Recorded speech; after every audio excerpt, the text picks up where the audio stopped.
അല്ലാഹുവിന്റെ ഉത്തരവില്ലാതെ ഇവിടെ ഒന്നും നടക്കുകയില്ല. ഏത് കാര്യം നടക്കണമെങ്കിലും പടച്ച റബ്ബിന്റെ ഉത്തരവ് വേണം. മാഷാ അല്ലാഹു കാൻ വമാ ലം യശഅ ലം യകുൻ.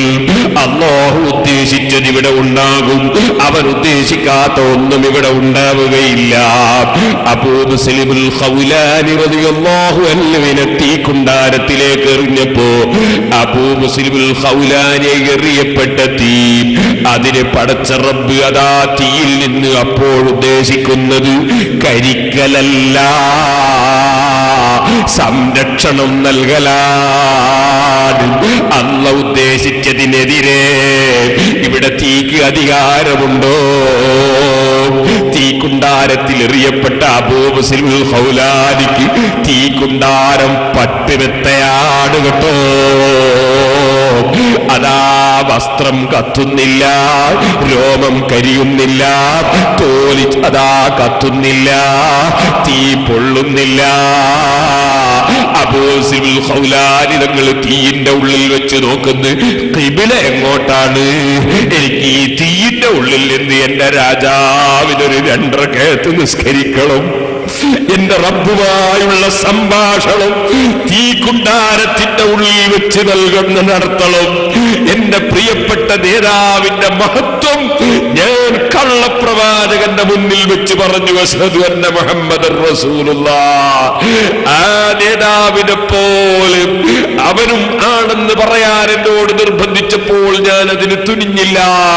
ഞാൻ എന്റെ റബ്ബിന്റെ മേൽ തവക്കുലാക്കി, ഞാൻ സത്യമായ വിശ്വാസത്തിൽ ഉറച്ചു നിന്ന് പ്രഖ്യാപിച്ചു. അതിന്റെ പേരിൽ അവൻ എന്നെ തീക്കുണ്ടാരത്തിൽ എറിയുമ്പോ ഞാൻ ഭീരുവായില്ല, ഞാൻ പേടിച്ച് വിറച്ചില്ല. അല്ലാഹു ഉദ്ദേശിച്ചത് നടക്കുമെന്ന നിലക്ക് ഞാൻ റബ്ബിന്റെ മേൽ തവക്കുലാക്കി നിന്നു. തീയിലെത്തി നോക്കുമ്പോൾ എന്റെ വസ്ത്രം കരിയുന്നില്ല, എന്റെ രോമം കത്തുന്നില്ല. ആ റബ്ബിന് 2 റക്അത്ത് സുജൂദ്, 2 റക്അത്ത് നിസ്കരിക്കുകയല്ലേ വേണ്ടത്? തീക്കുണ്ടാരത്തിൽ വെച്ച് 2 റക്അത്ത് നിസ്കരിച്ചു. ആ തീക്കുണ്ടാരത്തിൽ നിന്ന് അത്ഭുതകരമായി ഇറങ്ങി അബൂ മുസ്ലിമുൽ ഖൗലാനി തങ്ങൾ, ഇനി എന്റെ നേതാവിനെ ഒന്ന് സിയാറത്ത് ചെയ്യണം. അതിന് മദീനയിലേക്ക് തന്നെ അല്ലാഹുവിന്റെ റസൂലിന്റെ ഹളറത്തിലേക്ക് മദീനയിലേക്ക് വന്നു. മദീന പള്ളിയിൽ കയറി 2 റക്അത്ത് നിസ്കരിക്കുമ്പോ ഉമർ ഇബ്നുൽ ഖത്താബ് തങ്ങൾ ദൂരെ നിന്ന് നോക്കുന്നു. ആരാണത്? സാധാരണ കാണാത്ത ഒരു വ്യക്തി. നിസ്കാരം കഴിഞ്ഞ് ഉമർ ഇബ്നുൽ ഖത്താബ് റളിയല്ലാഹു അൻഹു സമീപത്ത് എന്ന് പരിചയപ്പെടുന്നു. മഹാനവർകൾ അബൂ മുസ്ലിമുൽ ഖൗലാനിക്ക് ഒരു സ്വീകരണം ഏർപ്പെടുത്തുന്നു. ആ സ്വീകരണത്തിലാ പറയുന്നത്, അൽഹംദുലില്ലാഹില്ലദീ ലം യുമിത്നി ഹത്താ അറാ മൻ ഫുഇല ബിഹി കമാ ഫുഇല ബിൽ ഖലീൽ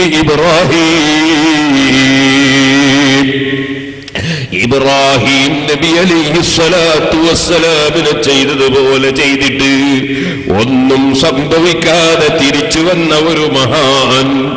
ആ മഹാനെ കാണുന്നത് വരെ എന്റെ ആയുസ് നീട്ടിയിട്ട് തന്ന പടച്ചവന് സർവസ്തുതിയും തന്നെ. സഹോദരന്മാരെ, ഞാൻ പറഞ്ഞു വന്നത്,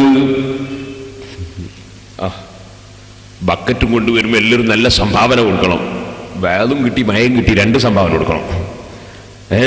എല്ലാവരും നല്ല സംഭാവന കൊടുക്കണം. അല്ലാഹു തആല നമ്മളെ എല്ലാ വിഷയങ്ങളിലും ബർക്കത്ത് ചെയ്യട്ടെ. ഈ സ്ഥാപനത്തിനും അല്ലാഹു തആല ബർക്കത്ത് ചെയ്യട്ടെ. ഒരു 10 ലക്ഷം ഉറുപ്പിക ഈ സ്ഥാപനത്തിന് വേണ്ടി ഉണ്ടാകണം എന്ന് ആഗ്രഹിക്കുന്നു, ഈ സ്ഥാപനം നടത്തിക്കൊണ്ടുപോകാൻ എന്ന് എൻ്റെ സ്നേഹിതൻ നൂരകം സഖാഫി പറഞ്ഞു. അല്ലാഹു അത് വിജയിപ്പിക്കട്ടെ. നിങ്ങളൊക്കെ അല്ലാഹു തരുന്നതിൽ പരമാവധി കൊടുക്കണം എന്ന് ഞാൻ പ്രത്യേകം പറയുന്നു. ഈ ബക്കറ്റ് പിരിവ് തന്നെ ചെലവിൻ്റെ പൈസ കിട്ടിയാൽ തന്നെ അല്ലാത്തോടാണ്. അതുകൊണ്ട് ബക്കറ്റിലും നല്ല സംഖ്യ കൊടുക്കണം എന്ന് പ്രത്യേകമായി ഓർമ്മപ്പെടുത്തുകയാണ്. സഹോദരന്മാരെ, ഞാൻ പറഞ്ഞു വന്നത്, പാരത്രിക ലോകമാണ് സ്വദേശം. ഈ ഭൗതികമായ ലോകം സ്വദേശമല്ല, വിദേശമാണ്. യാത്രാ വഴിയിലുള്ള വിദേശത്തിലൂടെയുള്ള നീ കടന്നുപോകലാണിത്. ഇത് മനസ്സിന്റെ അടിത്തട്ടിലും ഉറപ്പിച്ചപ്പോൾ അബൂ മുസ്ലിം ഖൗലാനി റളിയല്ലാഹു അൻഹു തീയിലെറിയപ്പെടുമ്പോൾ ഒരു പ്രശ്നവും തോന്നിയില്ല. ആദ്യം അത് ഉറപ്പിക്കണം. അതുറപ്പിച്ചവന് സുബ്ഹിന്റെ സമയത്ത് കിടന്നുറങ്ങാൻ കഴിയില്ല. അത് മനസ്സിൽ ഉറപ്പിച്ചവന് കള്ളുകുടിയനാകാൻ സാധ്യമല്ല. പാരത്രിക ലോകത്തെ കുറിച്ച് ഉറപ്പിച്ചവന് എത്ര ലാഭം കിട്ടിയാലും പലിശ വാങ്ങാൻ സാധ്യമല്ല. പാരത്രിക ലോകത്തെ കുറിച്ച് ഉറപ്പിച്ചവർക്ക് വ്യഭിചാര കുറ്റത്തിന് മുതിരാൻ ധൈര്യം വരില്ല. ഓ സഹോദരന്മാരെ, സഹോദരിമാരെ, പാരത്രിക ലോകം ഉറപ്പിച്ചവന് കള്ളം പറയാൻ ധൈര്യം വരില്ല, വഞ്ചിക്കാൻ ധൈര്യം വരില്ല, ആലിമീങ്ങളെ ചീത്ത പറയാൻ ധൈര്യം വരില്ല, തങ്ങന്മാരെ നിസ്സാരപ്പെടുത്താൻ ധൈര്യം വരില്ല, ഔലിയാക്കളെ കാഫിറാക്കാൻ ധൈര്യം വരില്ല, അല്ലാഹുവിന്റെ റസൂലിന്റെ മഹത്വം ഇടിച്ചു താഴ്ത്താൻ ധൈര്യം വരില്ല. പാരത്രിക ലോകത്ത് അചഞ്ചലമായ വിശ്വാസം പാരത്രിക ലോകത്തെ കുറിച്ച് വേണം. ആ വിശ്വാസം ഹൃദയത്തിൽ രൂഢമൂലമായാൽ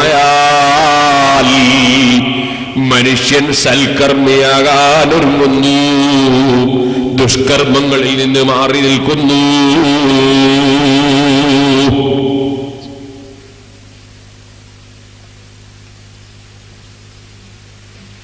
നമുക്കെല്ലാവർക്കുമുള്ളതാണ് മരണം.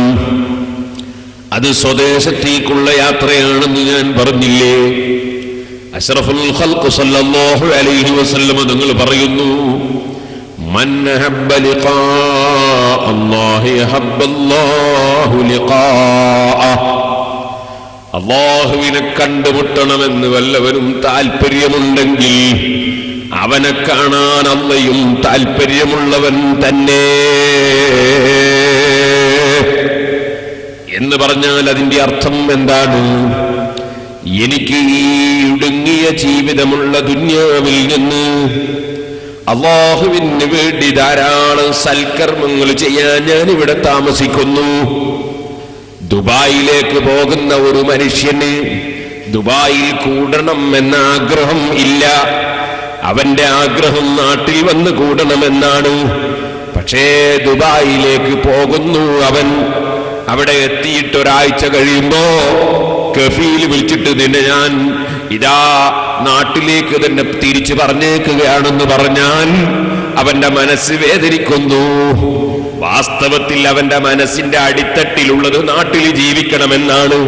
പക്ഷേ നാട്ടിൽ നിന്ന് ദുബായിൽ പോയി ഒരാഴ്ച കഴിയുമ്പോ കേറണം നാട്ടിലേക്ക് എന്ന് പറയുമ്പോ അവന്റെ മനസ്സ് വേദനിച്ചുകൊണ്ട് വിളിക്കുന്നു, ഉസ്താദേ ദ്വാരക്കണം. തങ്ങന്മാരെ വിളിച്ച് ദ്വാരക്കാൻ പറയുന്നു, ബാപ്പനോട് ദ്വാരക്കാൻ പറയുന്നു, ഉമ്മാനോട് ദ്വാരക്കാൻ പറയുന്നു, എല്ലാരോടും ദ്വാരക്കാൻ പറയുന്നു. അടുത്തന്നെ വിളിച്ചു പറഞ്ഞൊരാള് വലിയ സങ്കടം പറഞ്ഞു. സിറാജുല്ലതിലേക്ക് നേർച്ച ചെയ്തിട്ട് പ്രത്യേകം വിളിച്ചു പറഞ്ഞു, അല്ലാഹു തആല അങ്ങനത്തെ വിഷമമുള്ളവരെ വിഷമങ്ങളൊക്കെ തീർത്തു കൊടുക്കട്ടെ. പക്ഷേ നിങ്ങളൊന്ന് ആലോചിച്ച് നോക്കൂ, ഏതെങ്കിലും ഒരു മനുഷ്യൻ ദുബായി പോയിട്ട് താമസിക്കണമെന്ന് ആഗ്രഹിക്കുമോ? അവന്റെ മനസ്സിലുള്ള എന്താണ്? ഭാര്യ മക്കളോടുകൂടെ സന്താനം കൂടെ നാട്ടിൽ താമസിക്കണമെന്നാ. പക്ഷേ ദുബായി പോയിട്ട് ഒരാഴ്ച കഴിയുമ്പോൾ തന്നെ പോകണമെന്ന് പറയുമ്പോൾ എന്റെ മനസ്സിന് വിഷമാണ്. അങ്ങനെ പറയാൻ പാടില്ല, എനിക്ക് അവിടെ തന്നെ നിൽക്കണമെന്നാണ്. നിൽക്കുന്നത് എന്തിനാ? പോകാൻ വേണ്ടിയാണ്. നിൽക്കുന്നത് പോകാൻ വേണ്ടിയാണ്. എനിക്ക് നാട്ടിൽ പോയി കൂടണമെന്നാണ് മനസ്സിനുള്ളിലുള്ളത്. പക്ഷെ കുറേ ദിവസം ദുബായിൽ നിൽക്കണമെന്നാണ്. എന്തിനാ നിൽക്കുന്നത്?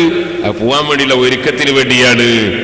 ഇതുപോലെ നമ്മൾ ദീർഘായുസ്സിനെ ആഗ്രഹിക്കണം. അതെന്തിനാ? ഇവിടെ കൂടാനല്ല, പോകുന്ന സ്ഥലത്തേക്ക് കൂടുതൽ ഒരുങ്ങാൻ വേണ്ടി.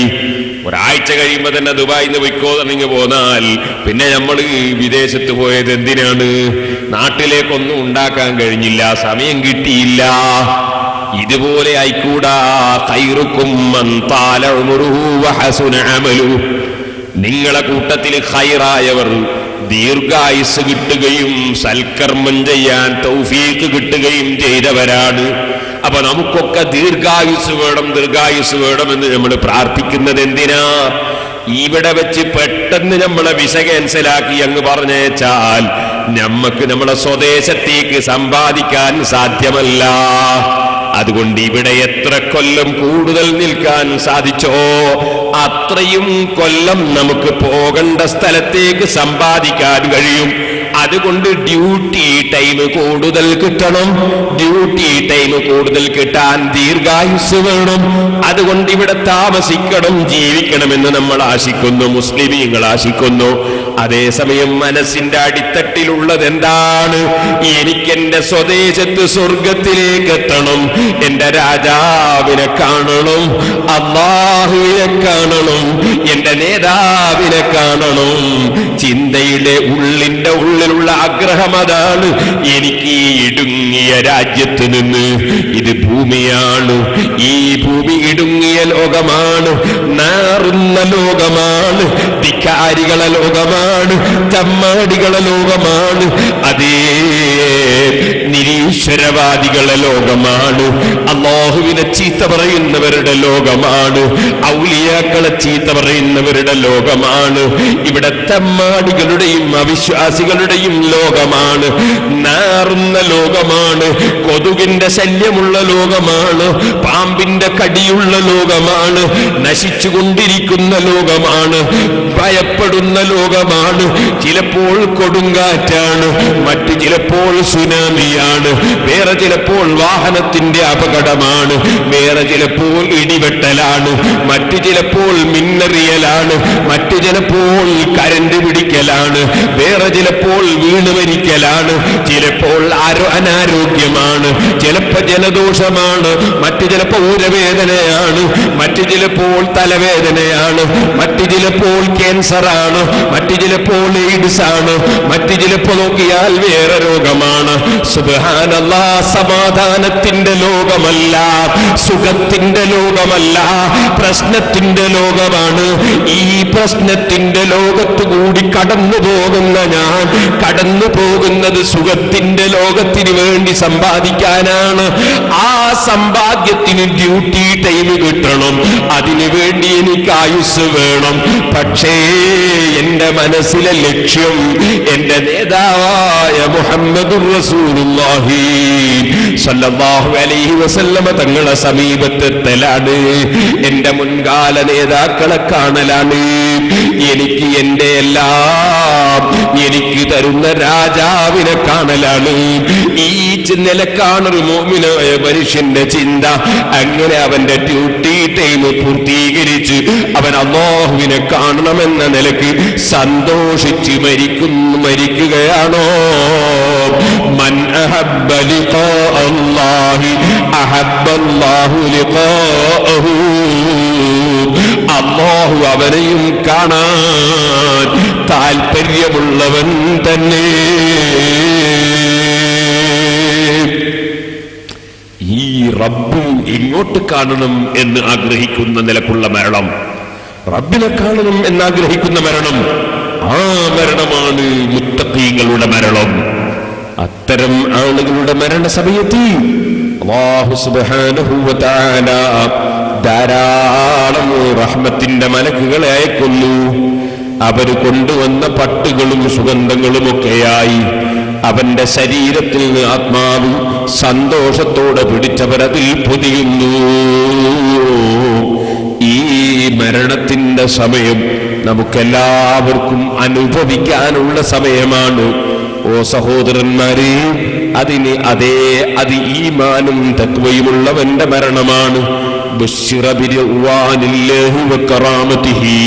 ഇമാം ബുഖാരി റിപ്പോർട്ട് ചെയ്യുന്നു, അങ്ങനെ മരിക്കുന്ന വ്യക്തിയുടെ സമീപത്ത് വന്ന് അല്ലാഹുവിന്റെ തൃപ്തി നിനക്കുണ്ട്, നിനക്ക് ധാരാളം കറാമത്തുകളുണ്ട്.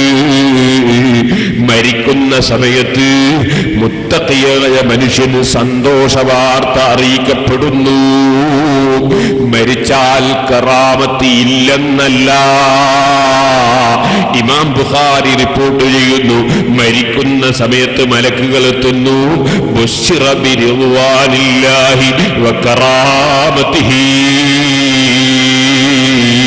അള്ളാഹുവിന്റെ തൃപ്തി നിനക്കുണ്ട്, അള്ളാഹു നിനക്ക് കറാമത്ത് നൽകുന്നുണ്ട്, ആദരവ് നൽകുന്നുണ്ട്. ആ സന്തോഷം മരിക്കുന്ന മനുഷ്യനോട് പറയപ്പെടുന്നു. ആ മനുഷ്യൻ സന്തോഷത്തിലാണ്. അതേ, അള്ളാഹുവിൽ നിന്ന് ലഭിച്ച സന്തോഷം കേട്ടുകൊണ്ട് അവൻ പുഞ്ചിരിക്കുകയാണ്. ഈ താഴ്ന്ന ദുന്യാവിൽ നിന്ന് ഞാൻ പറഞ്ഞില്ലേ, തലവേദനയുടെയും ഊരവേദനയുടെയും വയറ്റിൽ വേദനയുടെയും വയറിളക്കത്തിന്റെയും ഛർദിയുടെയും കുരുവിന്റെയും അതേ ചലത്തിന്റെയും ചോരയുടെയും അതേ കഫത്തിന്റെയും ജലദോഷത്തിന്റെയും കൂർക്കത്തിന്റെയും ഇങ്ങനെ തുടങ്ങിയിട്ടുള്ള എന്തെല്ലാം അനുഭവിക്കുന്ന ഈ താഴ്ന്ന ലോകം, ഈ ലോകത്ത് നിന്ന് മുന്തിയ ജീവിതത്തിലേക്ക് കാലെടുത്തു വെക്കുന്ന സന്തോഷത്തിൽ പുഞ്ചിരിച്ചുകൊണ്ട് വഹിക്കുന്ന മുഅ്മിനും മുത്തഖിയുമായ മനുഷ്യൻ അവൻ വലിയ ഭാഗ്യവാൻ തന്നെ. അവരാണ് മരണത്തെ സ്വാഗതം ചെയ്യാൻ കാത്തുനിന്നവർ. അവരാണ് മരണത്തിങ്ങോട്ട് വന്നാൽ ഒരു വിരോധവുമില്ലെന്ന് ചിന്തിച്ചവർ. മർഹബാ മർഹബാ ജാഅൽ ഹബീബ് ജാഅൽ ഹബീബ് ജാഅൽ ഹബീബ്. എന്റെ പ്രിയപ്പെട്ട മരണം വന്നു, എന്റെ പ്രിയപ്പെട്ട മരണം വന്നു, എന്റെ പ്രിയപ്പെട്ട മരണം വന്നു എന്ന് വിളിച്ചു പറഞ്ഞവരില്ലേ? കാരണം അവർ മരണവും കാത്തിരിക്കുകയാണ്. അവരിവിടെ ജീവിക്കുന്നത് യജമാനനായ റബ്ബിന് ഡ്യൂട്ടി എടുക്കാനുള്ള ടൈം കൂടുതൽ കിട്ടാൻ, റബ്ബിനൊരു സുജൂദ് വർദ്ധിപ്പിക്കാൻ, റബ്ബിനൊരു തസ്ബീഹ് വർദ്ധിപ്പിക്കാൻ, റബ്ബിന്റെ മുമ്പിൽ ഒരു അൽഹംദുലില്ലാ കൂടുതൽ ചൊല്ലാൻ, ഒരു 10 സലാത്ത് കൂടുതൽ ചൊല്ലാൻ, ഒരു 2 റക്അത്ത് കൂടുതൽ നിസ്കരിക്കാൻ, ഒരു സുന്നത്ത് നോമ്പ് കൂടി ചെയ്യാൻ, അതിനു വേണ്ടി ഇവിടെ ജീവിക്കുന്നവർ ആഗ്രഹിച്ചു. നേരെ മറിച്ച് ഈ ജീവിതത്തെ ആശിച്ചിട്ടല്ല, അവരെ മനസ്സിലെ ചിന്ത പാരത്രിക ലോകം തന്നെ, അതിനു വേണ്ടിയുള്ള ഒരുക്കം തന്നെ. ആ ഒരുക്കത്തിനിടയിൽ മലക്കിങ് വന്നപ്പോൾ ജാഅൽ ഹബീബ് ജാഅൽ ഹബീബ്, പ്രിയപ്പെട്ട മരണം വന്നു, മർഹബ എന്ന് പറഞ്ഞ് സ്വീകരണം നൽകി.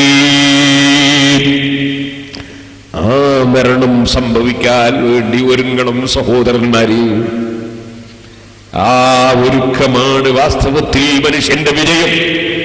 അതിനാദ്യം എന്ത് വേണം? ആദ്യം ഈ താഴ്ന്ന ദുനിയാവിനെ ഖൽബിൽ നിന്ന് തലാഖ് ചൊല്ലണം. ഈ താഴ്ന്ന ദുനിയാവിനെ പൂജിക്കുന്ന മനസ്സ് വലിച്ചെറിയണം. ഇവിടെയുള്ള സ്ഥാനമാനങ്ങൾക്ക് നിലനിൽപ്പില്ല, ഇവിടെയുള്ള പണത്തിന് നിലനിൽപ്പില്ല, ഇവിടെയുള്ള അധികാരത്തിന് നിലനിൽപ്പില്ല, ഇവിടെയുള്ള ഭംഗിക്ക് നിലനിൽപ്പില്ല, ഇവിടെയുള്ള ജനങ്ങൾക്കിടയിലുള്ള മഹത്വത്തിന് നിലനിൽപ്പില്ല. നിലനിൽപ്പുള്ളത് പാരത്രിക ലോകത്തിനാണ്. കേട്ടിട്ടില്ലേ നിങ്ങൾ ഇമാം ബുഖാരി റിപ്പോർട്ടിന്റെ ഹദീസ്? അഷ്റഫുൽ ഖൽഖ് സല്ലല്ലാഹു അലൈഹി വസല്ലം തങ്ങൾ പറഞ്ഞു, ഒരു സ്ത്രീ ഒരു ചെറിയ കുട്ടിയെയും എടുത്തിങ്ങനെ പോകുന്നു, മുല കുടിക്കുന്ന കുട്ടി. ആ കുട്ടി മുല കൊടുത്തിങ്ങനെ കൊണ്ടുപോകുമ്പോ ഒരു വലിയ കുതിരപ്പുറത്തൊരു വലിയ നേതാവ് വന്നിറങ്ങി.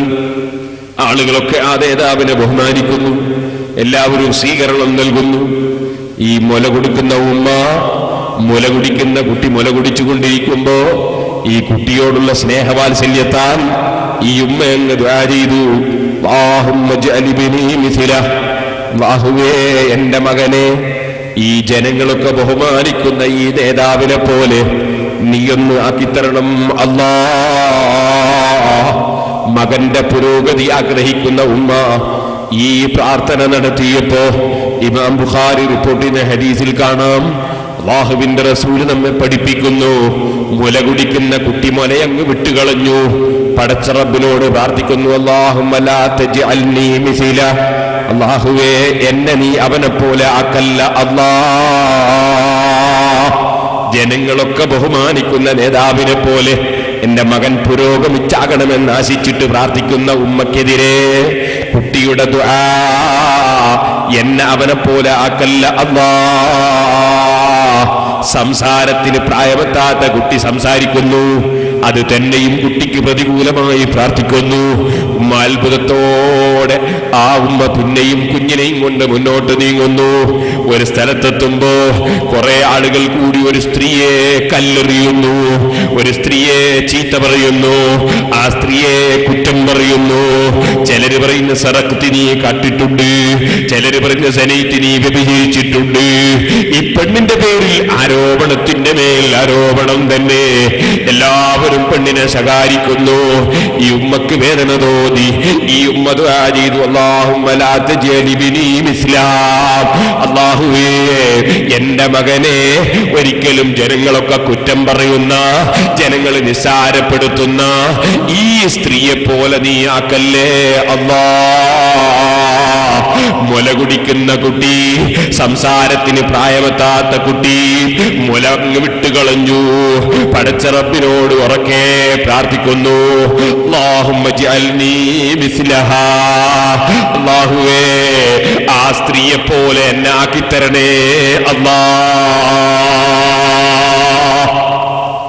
ഉമ്മ ചോദിക്കുന്ന എന്ത് അത്ഭുതമാണ് കുട്ടി, സംസാരത്തിന് പ്രായമെത്താത്ത നീ സ്ഫുടമായി പ്രാർത്ഥിക്കുന്നു.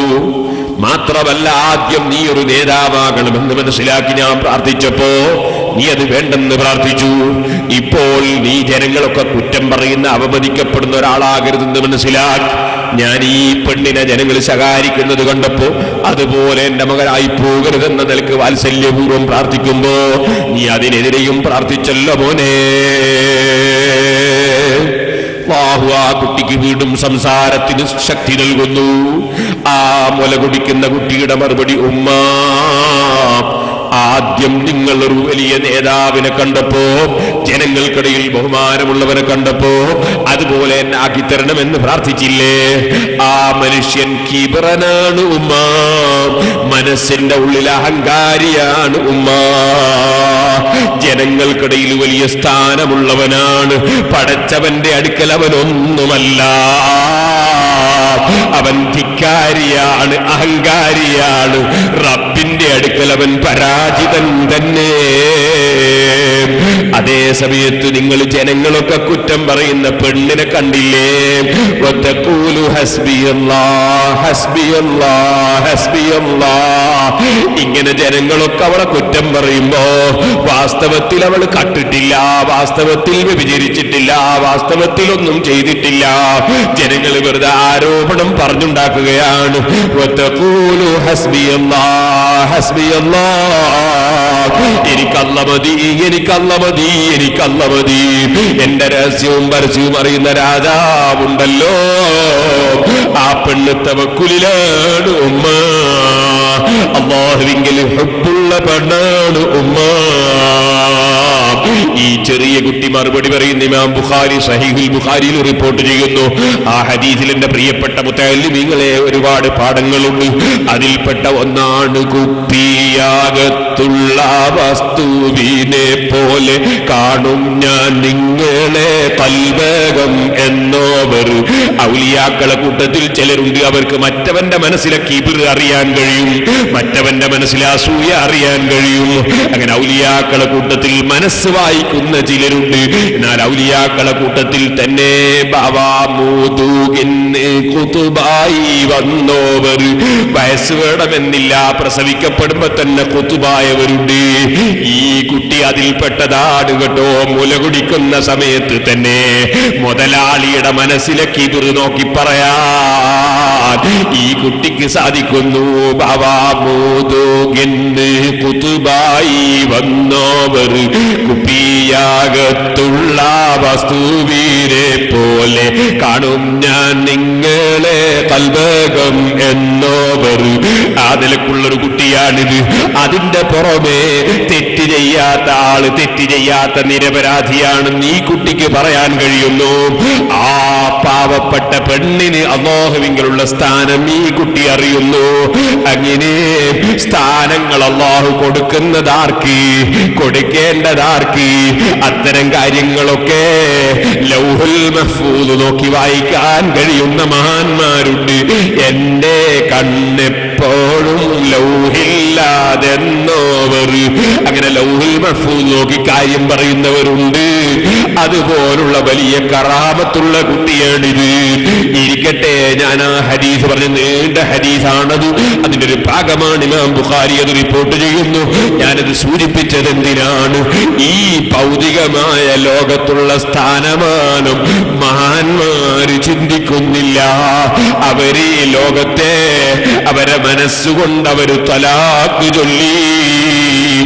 ഇന്നലില്ലാഹി ഇബാദൻ ഫുതനാ തല്ലഖു ദുനിയാ വഖാഫുൽ ഫിതനാ. ഭൗതികമായ ലോകത്തുള്ള ഫിത്നകളിൽപ്പെട്ട് എന്റെ ഈമാൻ നശിച്ചുകൂടാ, എന്റെ അമല് നശിച്ചുകൂടാ. ഇതൊരു വിദേശ രാജ്യത്തുകൂടെയുള്ള യാത്ര മാത്രമാണ്. എനിക്ക് എന്നെന്നും നിൽക്കേണ്ട ലോകത്തെ ജീവിച്ച് ഞാൻ മരിച്ചു പോകുമ്പോൾ ഈമാനോടെ മരിക്കണം, തെക്കുവയോടെ യാത്ര ചെയ്യണം. അതിന്റെ മുന്നിൽ സ്ഥാനമാനം പ്രശ്നമല്ല, പണം പ്രശ്നമല്ല, അധികാരം പ്രശ്നമല്ല, എന്റെ കൂട്ടാളികളുടെ അഭിപ്രായം പ്രശ്നമല്ല, എന്റെ പാരത്രിക ലോകം വിജയിക്കലാണ് പ്രശ്നം. ഈ ചിന്തയിൽ ജീവിച്ചവരാണ് മരണത്തിന്റെ സമയത്ത് ജഅൽ ഹബീബ്, ജഅൽ ഹബീബ്, പ്രിയപ്പെട്ട മരണം വന്നുപോയി, സ്വാഗതം തന്നെ.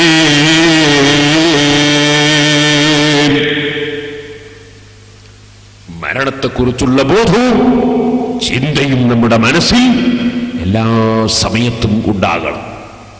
ആ ബോധം ഹൃദയത്തിൽ രൂഢമൂലമായാൽ സുബ്ഹിന്റെ സമയത്ത് പിന്നെ കിടന്നുറങ്ങൽ എങ്ങനെ?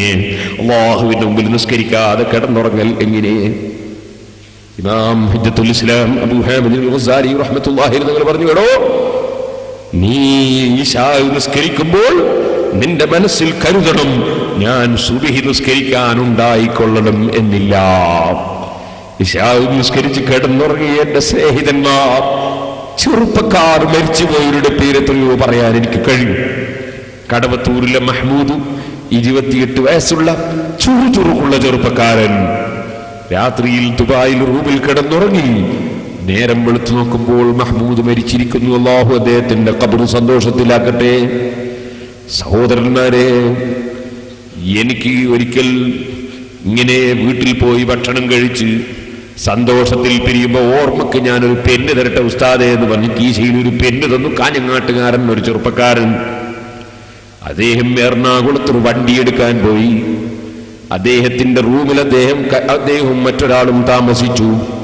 നേരം വെളുക്കുന്നതിന് മുമ്പ് അദ്ദേഹം മരണപ്പെട്ടു പോയി. അല്ലാഹു അദ്ദേഹത്തിന്റെ ഖബർ സന്തോഷത്തിലാക്കട്ടെ. അല്ലാഹു നിശ്ചയിച്ച സമയത്ത് മരിക്കാതിരിക്കാൻ വിവാഹമുണ്ടോ? ഇശാ നിസ്കാരം ഈ പാവപ്പെട്ടവൻ ഇന്ന് നടത്തി. സുബ്ഹി നിസ്കരിക്കാൻ ഞാനുണ്ടാകും എന്നതിനെ കുറിച്ച് എനിക്ക് ഗ്യാരണ്ടി ഇല്ല, നിങ്ങൾക്കും ഗ്യാരണ്ടി ഇല്ല. ഇനി ഞാൻ പറയട്ടെ, സുബ്ഹി നിസ്കാരം കഴിഞ്ഞു. നമ്മുടെ പ്രവർത്തകന്മാർ പലരും യാത്ര ചെയ്തു. ആ യാത്രക്കിടയിൽ ളുഹറിന് മുമ്പ് ആക്സിഡന്റായി മരണപ്പെട്ടുപോയി. ഞാൻ ഓർക്കുന്നു, ഈ പരപ്പനങ്ങാടിയിൽ കുറെ ആളുകൾ വാഹനാപകടത്തിൽ അടുത്ത് മരണപ്പെട്ടു പോയി. അല്ലാഹുവേ, അവരുടെ ഒക്കെ ഖബറിനെ നീ സന്തോഷത്തിലാക്കണം റഹ്മാനെ. അവരെ കുടുംബങ്ങൾക്ക് ബറക്കത്ത് ചെയ്യണം റഹ്മാനെ. മുസീബത്തുകളിൽ ഞങ്ങളെ കാക്കണം റഹ്മാനെ. ഓ സഹോദരന്മാരെ, അതേ സുബ്ഹി നിസ്കരിച്ചു പോയവർ ളുഹറിന് മുമ്പ് മരണപ്പെട്ടു പോകുന്നവരെത്ര? ളുഹർ നിസ്കരിച്ച് അസറിന് മുമ്പ് മരിക്കുന്നവരെത്ര? അസർ നിസ്കരിച്ച് മഗ്രിബിന് മുമ്പ് മരിക്കുന്നവരെത്ര, മഗ്രിബ് നിസ്കരിച്ച് ഇശാഇന് മുമ്പ് മരിക്കുന്നവരെത്ര. അതാ ഇമാം ഗസാലി റഹിമഹുല്ലാ പറഞ്ഞു, മോനെ നീ റബ്ബുമായുള്ള സംഭാഷണത്തിന് നിസ്കാരത്തിന് നിൽക്കുമ്പോ, ഓരോ നിസ്കാരത്തിനും നിൽക്കുമ്പോ അടുത്ത നിസ്കാരത്തിന് ഞാൻ ഉണ്ടാവുകയില്ല. ഇത് അള്ളാഹുമായുള്ള എന്റെ അവസാനത്തെ സംഭാഷണം.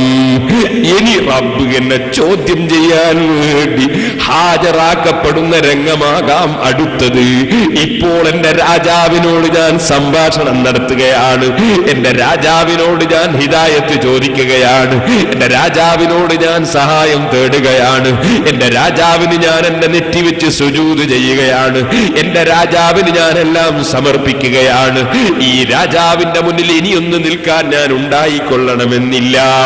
ഈ ചിന്തയിൽ നീ സുബഹി നിസ്കരിക്കൂ, ഈ ചിന്തയിൽ നീ ളുഹ്ർ നിസ്കരിക്കൂ, ഈ ചിന്തയിൽ നീ ഓരോ പ്രവൃത്തിയും ചെയ്യൂ.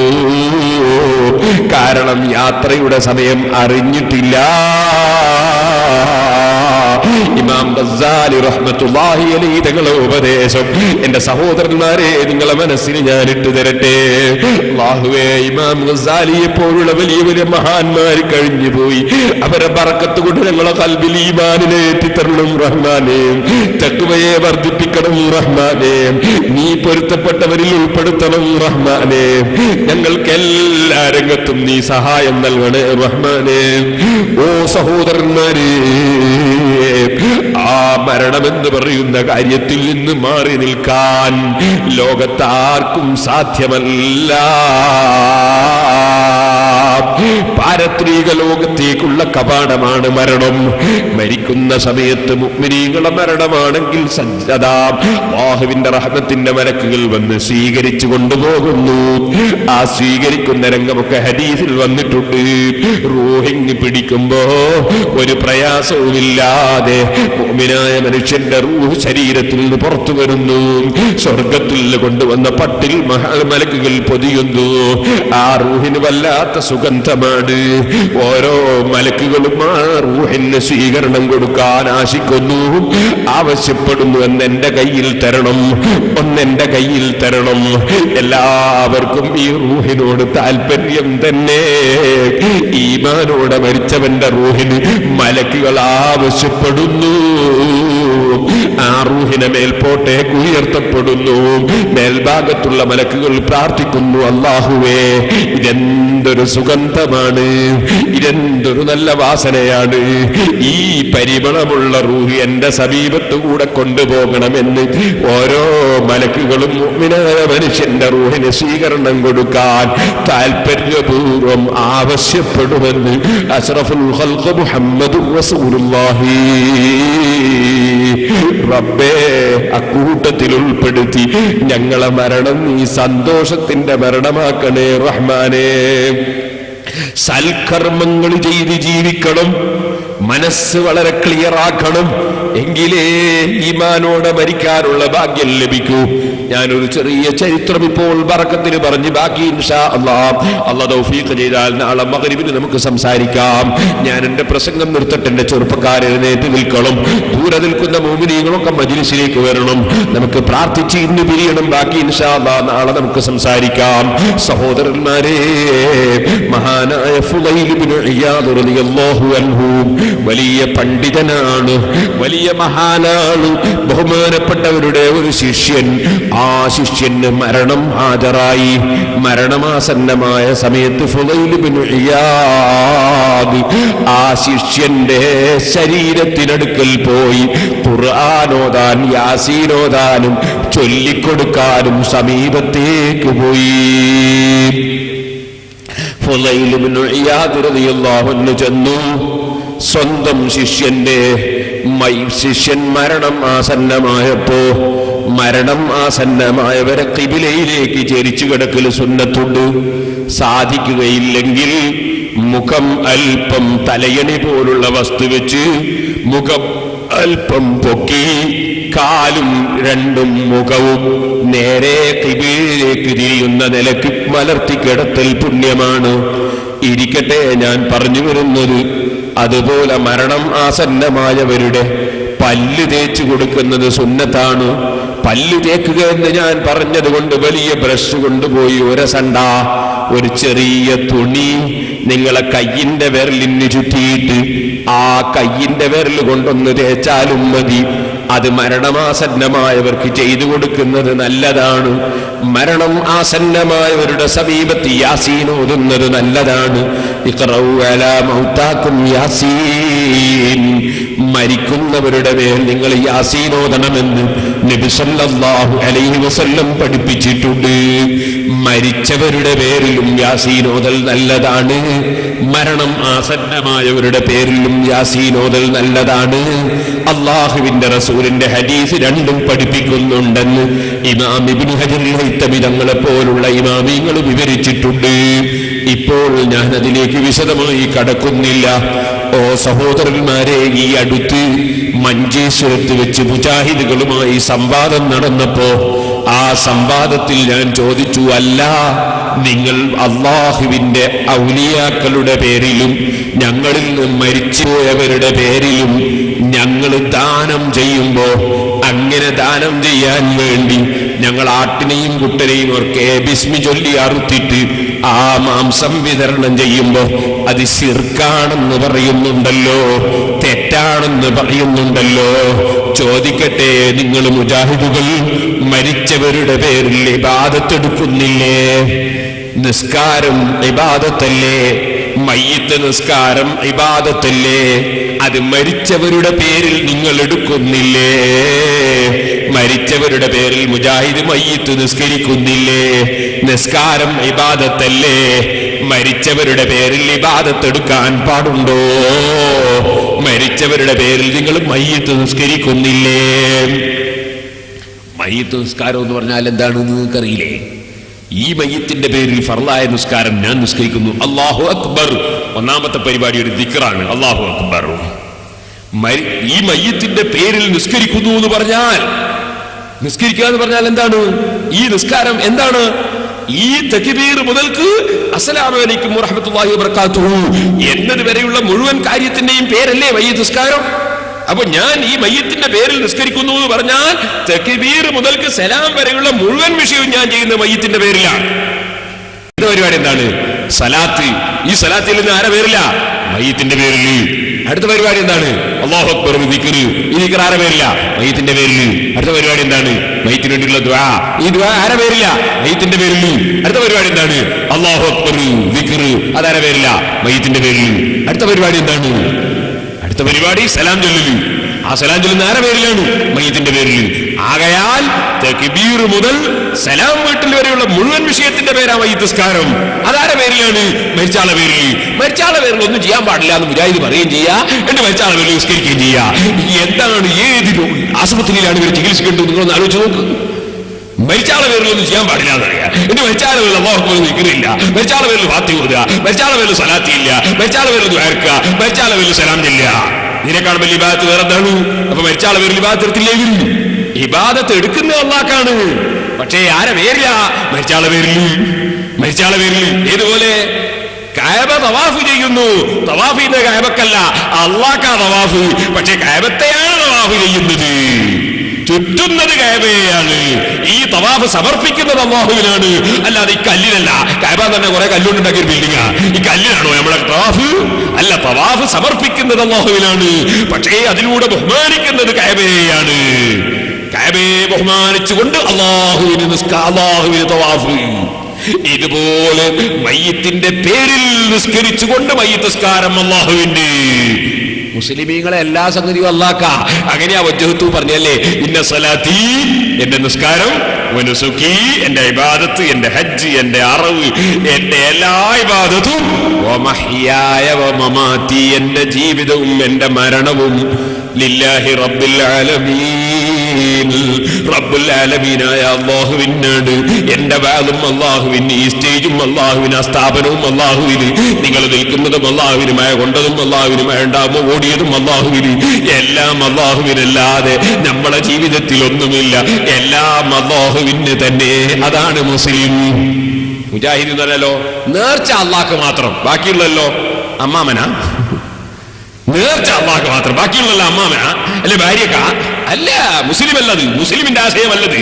മുസ്ലിമിന്റെ ആശയം എല്ലാം അല്ലാഹുവിന്. മയ്യിത്ത് ആർക്ക്? അല്ലാഹുവിന്. പക്ഷേ മയ്യിത്തിന്റെ പേരിൽ അപ്പൊ മയ്യിത്തിന്റെ പേരിൽ ഖുർആൻ ഓതണം, മയ്യിത്തിന്റെ പേരിൽ ദിക്ർ ചൊല്ലണം, മയ്യിത്തിന്റെ പേരിൽ സ്വലാത്ത് ചൊല്ലണം, മയ്യിത്തിന്റെ പേരിൽ ദുആ നടക്കണം. അതൊക്കെ നമ്മുടെ മുൻഗാമികൾ പഠിപ്പിച്ചതുപോലെ തന്നെ ചെയ്യണം. മരണത്തെക്കുറിച്ച് ഓർമ്മ വേണം മുജാഹിദുകൾക്ക്. എന്തെങ്കിലും പറഞ്ഞ് നടന്നാ പോരാ, മരിക്കൂന്നുള്ള ഓർമ്മ വേണം. അതില്ലാത്തതുകൊണ്ടാണ് ഒടിവാസം പറയുന്നത്. ഈമാൻ ഉണ്ടെങ്കിൽ ഒടിവാസം പറയാൻ കഴിയില്ല. സഹോദരന്മാരെ, ഞാൻ പറഞ്ഞു വന്നത്, മരണം ആസന്നമായ ശിഷ്യന്റെ സമീപത്ത് ഫുളൈൽ ഇബ്നു ഇയാദ് റളിയല്ലാഹു അൻഹു ചെന്നിരുന്ന് യാസീൻ തുടങ്ങി. ആ സമയത്ത് മകൻ, ഈ ശിഷ്യൻ പറയുന്നു, വേണ്ട യാസീന് വേണ്ട. ഫുളൈൽ ഇബ്നു ഇയാദ് ഇങ്ങനെ ചിന്തിക്കുന്നു, എന്താ പഠിച്ചവരെ ഖുർആൻ ഓതുന്നത് തടുക്കുന്നത് ഇവൻ. അപ്പൊ ബഹുമാനപ്പെട്ട ഫുളൈൽ ഇബ്നു ഇയാദ് റളിയല്ലാഹു അൻഹു ചൊല്ലിക്കൊടുത്തു, ലാ ഇലാഹ ഇല്ലല്ലാഹ്. ലാ ഇലാഹ ഇല്ലല്ലാഹ് ചൊല്ലിക്കൊടുക്കുമ്പോ ഈ ശിഷ്യന്റെ മറുപടി, ലാ അഖൂലു ദാലിക വ ഇന്നി ബരീഉം മിൻഹു. ഞാൻ ലാ ഇലാഹ ഇല്ലല്ലാഹ് ചൊല്ലൂല, ഞാൻ ലാ ഇലാഹ ഇല്ലല്ലാഹയിൽ നിന്ന് രാജിവെച്ചവനാണ്. കുഫറിന്റെ വാചകമാ പറയുന്നത്. ബഹുമാനപ്പെട്ട ഫുളൈൽ ഇബ്നു ഇയാദ് റളിയല്ലാഹു അൻഹു ഈ മനുഷ്യന്റെ വാക്ക് കേട്ടപ്പോ വല്ലാത്ത ടെൻഷനായി പോയി. എന്റെ ഒരു ശിഷ്യൻ ഇങ്ങനെയായി പോയല്ലോ. വലിയ വലിയ മഹാന്മാരെ ശിഷ്യന്മാര് ചിലര് പിഴച്ചു പോകൽ ഉണ്ട്. അത് പണ്ടും ഉണ്ട്, ഇന്നും ഉണ്ട്, എന്നും ഉണ്ട്. ബഹുമാനപ്പെട്ട ഫുളൈൽ ഇബ്നു ഇയാദ് റളിയല്ലാഹു അൻഹുവിന്റെ ഈ ശിഷ്യൻ മരണമാസന്നമാകുന്ന സമയത്ത് ഉസ്താദ് വന്ന് ചൊല്ലിക്കൊടുക്കുമ്പോ ഞാനത് പറയൂല, ഞാൻ ലാ ഇലാഹ ഇല്ലല്ലാഹ് രാജിവെച്ചവനാണ്. അത് കേട്ടപ്പോ ഫുളൈൽ ഇബ്നു ഇയാദ് റളിയല്ലാഹു അൻഹു കരഞ്ഞുകൊണ്ടങ്ങിറങ്ങി. എന്റെ ഈ ശിഷ്യൻ ഇങ്ങനെയായിപ്പോയല്ലോ. വീട്ടിലേക്ക് മടങ്ങി 40 ദിവസത്തോളം റോട്ടിലിറങ്ങാൻ മടി തോന്നിപ്പോയി. ടെൻഷൻ തന്നെ. 40ഓളം ദിവസം കഴിഞ്ഞപ്പോ ഒരു ദിവസം സ്വപ്നം കാണുന്നു ഈ ശിഷ്യനെ. സഹോദരന്മാരെ, മഞ്ചേശ്വരത്ത് വെച്ച് നടന്ന വാദപ്രതിവാദത്തിന്റെ CD കേസറ്റ് നിങ്ങൾക്ക് കിട്ടുമ്പോൾ വാങ്ങി കേട്ടു നോക്കണം എന്ന് ഞാൻ പ്രത്യേകം പറയുകയാണ്. അതുപോലെ സിറാജുൽ ഹുദന്റെ ഓരോ കലണ്ടറും എല്ലാവരും വാങ്ങണം. ഇന്ന് ഞാൻ മഴയത്തായതുകൊണ്ട് നിങ്ങളോട് പറയേണ്ട വെച്ചിട്ടാണ്. ഇന്ന് വാങ്ങിയില്ലേ നാണെങ്കിലും വാങ്ങണം. ഇനി ഉണർത്താൻ മുമ്പ് വാങ്ങിയവർ വാങ്ങണ്ട, അല്ലാത്തവർ വാങ്ങണം. ഒരു പ്രചരണത്തിനാണ്. ഞാൻ വിഷയത്തിലേക്ക് തന്നെ പോകട്ടെ. ഫുളൈൽ ഇബ്നു ഇയാദ് റളിയല്ലാഹു തആല അൻഹു മടങ്ങി. 40 ദിവസം കഴിഞ്ഞപ്പോൾ ഒരു സ്വപ്നം. ഈ ശിഷ്യനെ ചങ്ങലക്കിട്ട് വലിച്ചിങ്ങനെ കൊണ്ടുപോകുന്ന മലക്കുകൾ. ഫുളൈൽ ഇബ്നു ഇയാദ് റളിയല്ലാഹു അൻഹു ചോദിച്ചു, എടാ നിനക്കെന്ത് പറ്റി? എന്റെ ശിഷ്യന്മാരിൽ പ്രഗൽഭനല്ലേ നീ, നിനക്കെന്ത് പറ്റി? ആ ശിഷ്യന്റെ മറുപടി, ഉസ്താദേ എന്റെ അവസാനം ദുഷിച്ചുപോയി. എനിക്ക് 3 തകരാറുകൾ ഉണ്ടായിരുന്നു. ഒരു തകരാറ്, ഞാൻ അസൂയക്കാരനായിരുന്നു. ഒരാൾക്ക് അല്ലാഹു തആല വല്ല നിഅമത്തും ചെയ്യുമ്പോ, അല്ലാഹു ഒരാൾക്കൊരു അനുഗ്രഹം കൊടുക്കുമ്പോ അതിലെന്റെ മനസ്സിന് പ്രതിഷേധമാണ്. അയാളെന്താണ് അങ്ങനെ ഉയർന്നു പോകാൻ കാരണം? അയാൾക്കെന്താണ് എത്ര പണം ഉണ്ടാകാൻ കാരണം? അയാൾക്ക് എന്താ കച്ചവടം ഇങ്ങനെ പുരോഗമിക്കാൻ കാരണം? ഇങ്ങനെ വേറെ ഒരാൾക്ക് അല്ലാഹു കൊടുക്കുമ്പോ നമ്മളെ മനസ്സിൽ പ്രതിഷേധമുണ്ടാവുക, അതാണ് അസൂയ. കുറെ വള്ളങ്ങളുണ്ട്. ഒരു വള്ളം പോയി നോക്കുമ്പോ എപ്പോഴും നല്ലോണം മീൻ കിട്ടുന്നു. വേറെ നമ്മളെ വള്ളം ഇറക്കി നോക്കുമ്പോൾ മീൻ കിട്ടുന്നില്ല. പഠിച്ചവനോട് നമ്മൾ ചോദിക്കുകയല്ലാതെ അയാൾക്ക് കിട്ടുന്നതിൽ നമുക്ക് അസൂയ പാടില്ല. ഈ കടലോര പ്രദേശത്ത് ജീവിക്കുന്ന മോമിനീങ്ങൾ ഉണ്ടല്ലോ, അവരോടൊരു പ്രത്യേക സ്നേഹമുള്ളവരാണ് പണ്ഡിതന്മാർ. അവരും അങ്ങനെ തന്നെ ആലിമീങ്ങളോട് പ്രത്യേകം സ്നേഹമുള്ളവരാണ്. ബഹുമാനപ്പെട്ട മൂസാ നബി അലൈഹിസ്സലാത്തു വസ്സലാമും ഖദർ അലൈഹിസ്സലാത്തു വസ്സലാമും യാത്ര ചെയ്തപ്പോൾ അവരെ ഫ്രീ ആയിട്ട് കപ്പലിൽ കയറ്റിയവരാണല്ലോ കടൽ തൊഴിലാളികൾ. അത് ഖുർആനിൽ അല്ലാഹ് പറഞ്ഞിട്ടുണ്ടല്ലോ. ആ ഫ്രീ ആയിട്ട് കയറ്റിയ കടൽ തൊഴിലാളികളെ സംബന്ധിച്ച് ഖദർ അലൈഹിസ്സലാം പ്രത്യേകം പറഞ്ഞിട്ടുണ്ടല്ലോ. കടലിൽ ജോലി ചെയ്യുന്ന സാധുക്കളുടെ കപ്പലാണത്. അതൊരു രാജാവും പിടിച്ചെടുക്കരുത്. അതിനു വേണ്ടിയാണ് ഞാൻ അതിന് കേടുവരുത്തിയതെന്ന് ബഹുമാനപ്പെട്ട ഖദർ അലൈഹിസ്സലാം പറഞ്ഞത് ഖുർആനിലുണ്ട്. അപ്പൊ ആ കാലഘട്ടം മുതലേ കടലോര പ്രദേശത്ത് ജീവിക്കുന്ന കടൽ തൊഴിലാളികൾ അമ്പിയാക്കളെയും ഔലിയാക്കളെയും സാലിഹീങ്ങളെയും സ്നേഹിച്ചുകൊണ്ട് ജീവിക്കുന്നവരും, ഔലിയാക്കൾ അമ്പിയാക്കൾ അവർക്ക് ഖൈറായ കാര്യങ്ങൾ പറഞ്ഞു കൊടുക്കുകയും ചെയ്തു കൊടുക്കുകയും ചെയ്യുന്നവരാണ്. ആ ബന്ധം ഇന്നും കടലോര പ്രദേശങ്ങളിൽ നിലനിൽക്കുന്നത് നിങ്ങൾക്ക് കാണാം. അല്ലാഹു ജല്ല ജലാലുഹു ഏത് ജോലി എടുക്കുന്ന തൊഴിലാളികൾക്കും, ഏത് ബിസിനസ് നടത്തുന്ന ബിസിനസ്സുകാർക്കും അല്ലാഹു ഖൈറും ബർക്കത്തും അവന്റെ കാവലും നൽകുമാറാകട്ടെ. ഇപ്പൊ സഹോദരന്മാരെ, ഞാനൊരു ഉദാഹരണം പറഞ്ഞതാണ്. ഒരിക്കലും തന്നെ വേറെ ഒരാൾക്ക് അല്ലാഹു ചെയ്യുന്ന നിഅമത്തിൽ നമ്മുടെ മനസ്സിന് അസൂയ തോന്നിപ്പോകരുത്.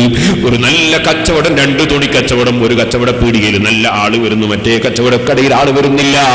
ഓർന്നോളണം, നീ അല്ലാഹു നിശ്ചയിച്ചത് എനിക്ക് കിട്ടും. അതേ സമയത്ത് മറ്റേ ആളെ കടയിൽ വരുന്നതിന് നിനക്ക് അസൂയ ഉണ്ടാകാൻ പാടില്ല. ഇതുപോലെ എല്ലാ രംഗങ്ങളിലും ശ്രദ്ധിക്കണം. അസൂയ എന്ന രോഗം മനുഷ്യന്റെ ഈമാനിന് തന്നെ കേടുവന്നു പോകുന്ന രോഗമാണ്.